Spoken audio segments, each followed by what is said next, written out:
Such a beautiful night. I need to work on Ria's notes. The redemption arc of Ria. She decided to redecorate the village to make the economy prosperous.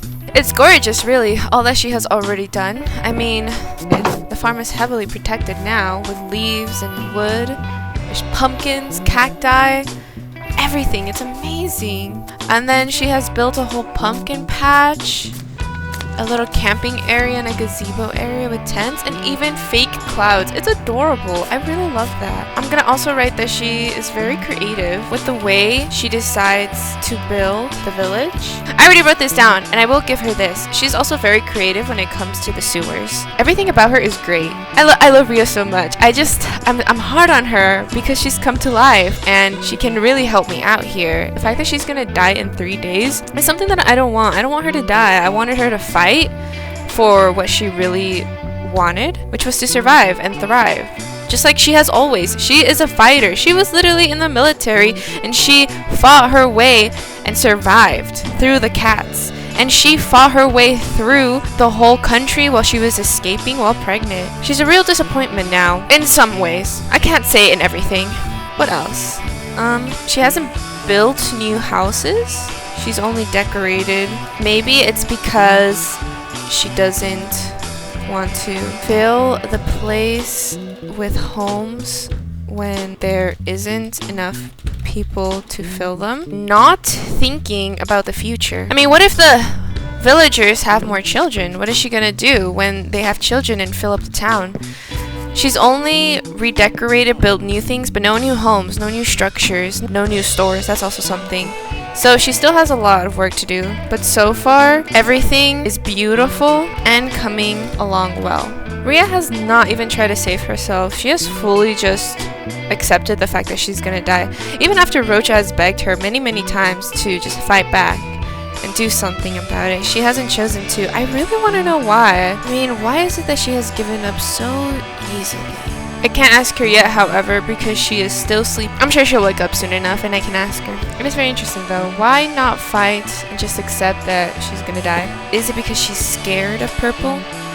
Is it because she wants to die? No, I didn't make her that way though. It wouldn't make any sense. I didn't make her depressed. I didn't make her suicidal. And I for sure did not make her a rat who just gives up. Why did Ria give up her fight so easily? She was made to be proud, and she always fought for herself and her life. Not once has she ever feared dying or fighting back. Is it because she is conscious? Would make a lot of sense though, because she could form her own thoughts and become a new rat with a new personality. Maybe that's the answer. Without still speaking to her, I theorize, I hypothesize that it's because I made her that way, where she was made into my image. She was brave, she knew what she was doing, she never gave up, because that's how I wanted her to be, because it wouldn't make sense with her storyline. But now that she's actually conscious, she can think for herself and she has experienced the real world, and maybe she realizes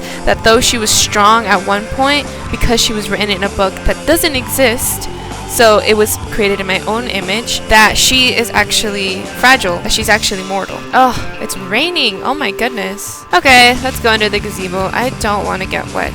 My hair takes forever to dry, and this rain is gonna mess it up. Oh, hi. Hello. Been a bit. Yeah, it's been a while. How have you been? As well as I could. Oh, that's great to hear. Seeing the circumstance of the situation we're in. Yes, I did see that. I would have figured you've seen it. Yes, look, I was really disappointed when I found that she only had 7 days to live. I told you to bring her back safely, and then I come here. I did, but I also did tell you that if she did anything, I would kill her. Yeah, see, that's the thing. I was very disappointed when I heard about it, but then I saw like her, how she acted, and just the story of the situation, and I totally understand. So I'm gonna give you my blessing to kill her. Oh. Yes. Don't think I'm gonna fight this. Don't think I'm upset about this. I mean, I am a smidge. But at the same time, seeing how she acted and what she did, I don't think that was correct, and she needs to learn a lesson. I would think that you'd be a little bit disappointed by the news. No, I am disappointed. I truly am. I wish I had more time with her. I am no longer controlling her actions. What she chooses to do is what she chooses to do, and she will see the consequences for the bad things that she has done and the good things that she has done. You do understand that if I kill her, she's not coming back, right? You have to start again with her? I guess that's fine. I can't stop you. I don't want to stop you. And if I have to rewrite the whole book, then so be it. I was even gonna already in the mindset that I was gonna rewrite it just because I didn't know how they were gonna get home and back into the book now that they were conscious. Is the same plan gonna be with her son? Rocha, was it? Well, Rocha, I wouldn't be able to write him if he's still here, right? If he's still alive. Well, I'm sure that I can get my son to get him out. It's just... and then I can still write Ria's my a different story. Right, okay. Well, I can just add another version of him in another book. It's fine. So you're willing to leave him here? It's less work for me. Keep really, him in so here, I bring don't him mind. out there. A talking rat in my world is not something that people normally would think exists, and I don't want him to exist in this world. So if you can find a place that he can live in where talking rats exist, that's okay. If it's in here, that's fine. If it's out there, that's fine. So you don't want him back? I want him in my story. I don't want him alive. He's not supposed to be alive. He was just writing. So if I can have him back in writing, that talk. Yes, if I can have him back in writing, that would be great. I don't want him conscious though. That will be a little bit difficult to unconsciousify him. I can maybe get him somewhere. Okay, perfect. I know a few people. I do have a couple questions actually. Can me talk to you? Oh, of course. Especially about Ria, with like some recent things that she said. And I think you already answered this question, but was this how you planned for her to be? No. For her to act? No, I've been looking at what she's been doing, and no, that was out of her character. It makes sense within her character, but it wasn't supposed to be like she was supposed to be like this forever. Yeah, what specifically are you talking about though? So that way I can help you more. Her morals, I guess, with her son. That's what's ticking me off a little bit about her. The way she was willing to get rid of him so easily. No, yeah, that was written. She's supposed to be like that. I made it where in her culture, because of the war, because of how many rats die every single day, if a rat lives, starts a job, starts a family, blah blah blah, they are basically higher in the hierarchy. They were able to survive all the tragedy, all the war, and so they are very blessed with the strong genetics that they can pass on. And because of that, they can have kids, and those kids are more, even though, they can always die, they're supposedly supposed to be stronger, like they will survive the war, they won't get killed. So the fact that Ria wants to kill her son, it is because a child will always sacrifice their life for their parent because they have lived longer, they are stronger, and can continue the strong genetics, while the child still has a chance at dying. I'm sorry if that disappoints you. That was how she was supposed to be, but as well, now that she is conscious, she has to make her own decisions and can change her morals. So the fact that she is still the same means that's also what ticks me off. She's acting like she can't change her morals when she's now very sentient. She's acting like she can't change her morals? Mm-hmm. Well, that isn't entirely true. Now that she's conscious, she can definitely change her morals. She seemed very determined to stick to them. Well, she's been changing a lot with her ideas and her morality. She is a very proud rat. She came out. Do you see how she looks? She has no scars. Her limbs aren't missing. She's perfectly fine despite serving in the military. Not yet. Oh.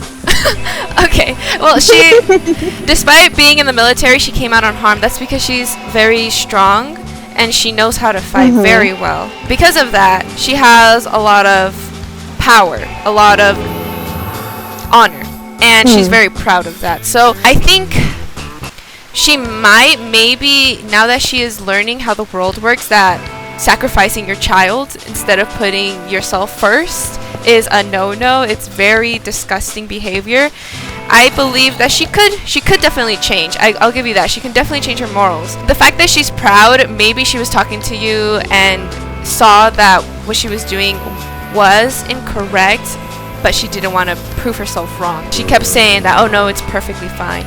maybe, I don't know. We would have to see if she changes now that she has talked to you with her morality on the kid aspect, because she broke down and changed her morals and the way she acted completely when I came to talk to her. But that was because I gave her the news of I created her. So maybe because you want her dead, she doesn't want to seem weak and vulnerable, despite you not liking the idea of her sacrificing. From the moment I met her, she already acted weak. I don't see why she's still putting up this act.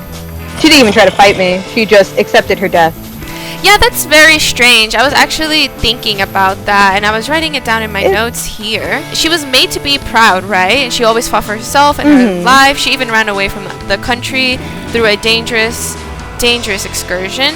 So maybe it's because she gave up her life so easily. This is just a hypothesis. I still need to go ask her. Because she can form her own thoughts. You know, she's a new rat, and maybe she saw that in the real world now that she's actually conscious. All of those things that were said were fake, and that being immortal is terrifying, and she wants to give it up. Something. Don't know. Yeah, she does seem very detached with life, and it's kind of annoying. I would have wanted her to at least still want to live. So do you have any more questions? Or anything you want to say? How did you get here? Oh, right. Okay. Okay, you might get mad at this. I'm sorry if you do. I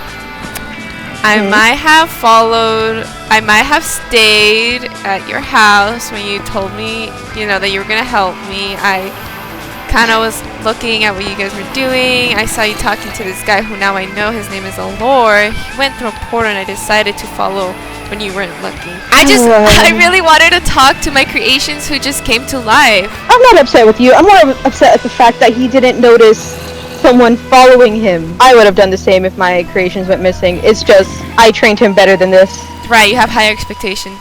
Yeah, he's usually not one to disobey. I'm a little upset that he did it for her sake, but whatever. So were they friends or something? I don't understand why he was protecting her. Actually, I'm so confused about the situation as well, because Allure definitely did not like Ria. Ria, oh, bless her little soul, so naive. She really thought that Allure was like kind to her and like nice and friends with her for just the sake of being nice and being friends. I don't know. Maybe he had to do something with Nino. Could have been with Nino. He does tend to get to people's hearts. Yes, Nino was the friend of Ria, so maybe, you know, Allure, I mean, was like, oh, let's go ahead and help Nino by helping the thing I don't like. It is part of his job to make friends with people he doesn't really care with. It's unlikely for him to actually try to defend the person or try to keep secrets from me. So that was really strange on my part. Well, you can always ask him. It could have been for Nino. I was trying to do a bit of what's authoritative parenting, where I was like, you are the worst, you suck, go and fight back for more of your life, because she wasn't supposed to be like that. She fought for her life. Yes. I'm so convinced it was authoritarian. Yes, correct. Because she's supposed to fight for her life. She's supposed to defend herself. So I told her, you know, you suck. You're the worst. Go give me more life so I can finish my book. Didn't work at all, as we are now standing here talking, waiting for her to die in 2 days. She has just given up on everything, and I'm very interested in to know. I noticed that, and that's a little annoying on my part. I'll talk to her whenever she wakes up, whenever we're done with the conversation, see what's going on, find out why she feels like death is the only option, and that she shouldn't fight back and just give up. I would have thought her son, but apparently she doesn't give a hell. Yeah, I don't care how old my children would be. I would care for them to the end. But she does. In her own way. In the way that I wrote her to be. I mean, she did go and, like, demolish that whole village after seeing that her son was a slave. That's true, she did. Yes. So she does care about her son. I made sure to write that she cares about her son. Going back to, like, the whole culture thing, the reason that she can willingly give off her son to die so that she can save herself, it's because of that. Genetics, honor. Her, just like any other rat, care about their child and want to see the best. Maybe, I don't know. Maybe her dying is the way to care for her son in this excuse that she has. Maybe it is just a ploy so I don't kill her son or something. I'm not gonna kill her son because of her mistakes. That's not the type of person I am. Well, Rocha did come back. Oh? Yeah, Rocha did come back. They're together in the sewer now. Officially. Never mind. That was that plan. Oh, what was your plan? I was gonna mess with her, but I don't feel like messing with her kid as well. Yeah, no, they're together. They're like attached at the hip at this point. I think they're just gonna be basically glued to each other until she dies. What type of character doesn't fight for their life? That does not make a good storyline. No, it doesn't. That's why I was kind of mad and I screamed at her. Do you think having her die in my story would be a great ending? I mean, it's the character who was always brave and fought for everything. I would think so. Give up and crumble down, and then just death being the final stabbing point for the reader to just sob and cry. Win me awards. I think so. Maybe give her a little bit more wanting to live, because this is just true. I'm gonna make her try and fight a bit more. Maybe that slow losing battle within her mind is actually a pretty good storyline. Yeah, that would have to be more up to my imagination, because I don't think she's gonna. True. I'm not gonna go in and be like, therapy time, tell me what exactly is going on with your brain. Well, it's okay. I'm a great author. I can definitely make it work. I'll just make up things as I go. That makes sense. Oh, I will say this. How are you thinking of killing Ria? She does like the idea of having no scars, so I might give her a few. She gave my son a scar. Even though she fixed it, it's still a scar. But what's gonna be the finishing move? It has to have some sort of symbolization. Well, a scar similar to Nino, that would be perfect revenge. And then a knife through the heart shows how Nino's heart was broken in the situation when she attacked. I'll try and like explain her character along the way. So she was born to a military rat who became a veteran after he lost his leg in the war, and to a mother who was a professor at a university teaching philosophy. She was the youngest of 5 children. Her oldest sibling died, I believe the middle child. The middle child died after being bombed while at church, praising the rat god. The cats attacked, bombed the church. They both died. That god. That god. What about the god? She does have a statue of him. She prays to him. I saw that. I never thought that she would actually, ask for help to a god that never existed. Apparently it exists now. It does? Apparently, she said. Why does the god exist? So interesting. I shall continue the story now. The rats normally move out around 10 to 13 years old, but Ria decided to live with her parents forever because she just really hated seeing how her mom was working a full-time job at the university as a professor while also taking care of her dad, who was growing, weak every single day with not only his disability, but like the PTSD from the war and everything, all the bad things that happen in war. So she decided that she was gonna join the military to make money. So she really cared about, so her character in summary with her parents is she really loves her parents, cares for them, and wants to see them be happy and be comfortable in their life after everything that, they had gone through with the war. And as I told you, she was a very good military rat. She used to kill lots of cats. She was never kidnapped, she was never captured, she was never tortured, she was never killed, she was never harmed. Because of that, she was held at a great honor, and she would have become a general and rise through the ranks if she didn't get pregnant with her child. Yes. Does she have a little bit of disdain for that? Does she have a bit of disdain? No, not at all. Oh. Yeah, she loves her child. The father of the baby was Desrai, a military rat, and she only found out a few weeks after Desrai was bombed and killed. A little fun fact about Desrai, he was going with his mother shopping one night when the cats attacked that little mall, and the mother was afraid of being killed, and leaving, all her other rats to fend for themselves, because they were all just very tiny, And with Desrai in her hand, she decided to give him up to the cats as she ran away to safety. And he was captured, he was tortured, but he lived and he came back with a bunch of scars. He wasn't mad at his mom at all, He was taught that this might happen to you and it should be a great honor for you to sacrifice your life for us to continue. So he held no hatred towards his mom, only towards the cats, joined the military, and that's when he, met Ria, fell in love. So, finding out that she was pregnant, she decided that she didn't want her child to live the way that they lived. Decided, I'm not gonna have my child live like this, so she crossed the country despite it being very, very dangerous because of all the cats, and she moved to a sewer where she lived under the house of this woman called Grandma Patty. And she, raised her son. He lived without any fear of ever being bombed. He never had to hear that someone died. He never had to see someone die. He never had to see the blood. He never had to hear the bombs and the bullets and all the missiles go off. And that was as far as I have written her.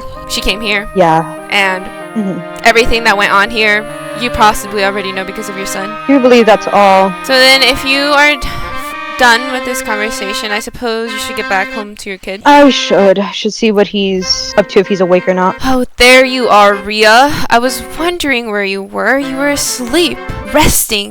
Like if your life is not gonna end in 3 days. Like if you're not gonna be murdered by Purple because you refuse to fight. Yeah, I refused to fight. I accepted that I was gonna die, and you should too. Your book is gonna be done with or without me, right? Because you're a good author, right? You should be able to do this without me. The fact that I am alive means that I'm making your job easier, when you should be using those brains of yours to write a good book instead of just watching me and how I live my life. You think that calling me a bad author is gonna break my heart. Well, let me tell you, I am a great author. You were made perfectly.